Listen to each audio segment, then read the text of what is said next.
السلام علیکم friends, welcome back to my YouTube channel daily tips with Asma. خواب میں چوہے دیکھنا۔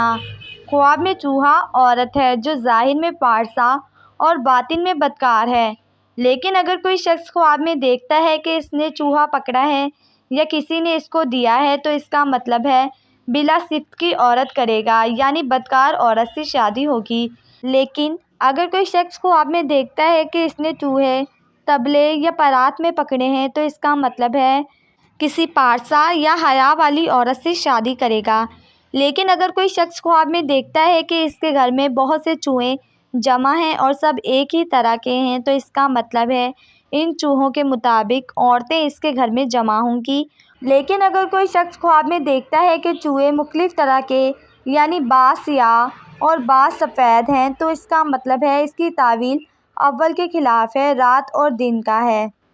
رات اور دن کا مطلب ہے دو چوہے، یعنی حضرت محمد صلی اللہ علیہ وسلم نے فرمایا رات اور دن دو چوہے ہیں جو لوگوں کی عمر کو کترتے ہیں۔ لیکن اگر کوئی شخص خواب میں دیکھتا ہے کہ اس کے جسم کے کسی بھی حصے سے کوئی چوہا نکلا ہے تو اس کا مطلب ہے اس کے یہاں باوقار لڑکی پیدا ہوگی، اور اگر دیکھے کہ اس کے گھر میں جنگلی چوہے آئے ہیں تو اس کا مطلب ہے اس جگہ پر بدکار عورتیں جمع ہوں گی۔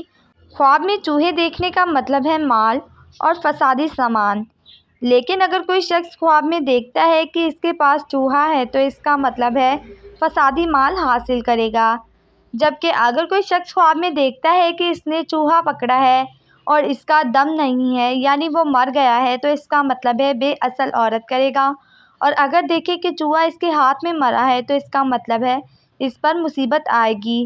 جبکہ اگر کوئی شخص خواب میں دیکھتا ہے کہ اس نے اپنے پاؤں سے چوہا مل دیا ہے اور وہ مر گیا ہے تو اس کا مطلب ہے بدکار عورت کر کے چھوڑ دے گا۔